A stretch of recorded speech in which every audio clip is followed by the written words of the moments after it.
Supreme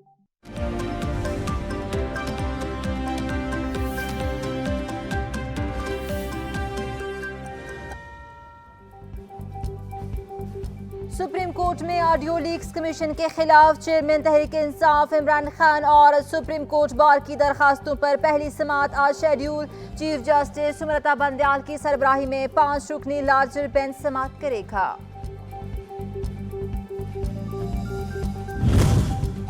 Imran Khan और इनकी अहलिया बुशरा बीबी बैरून मुल्क नहीं जा सकते। दोनों के नाम नो फ्लाई लिस्ट में शामिल।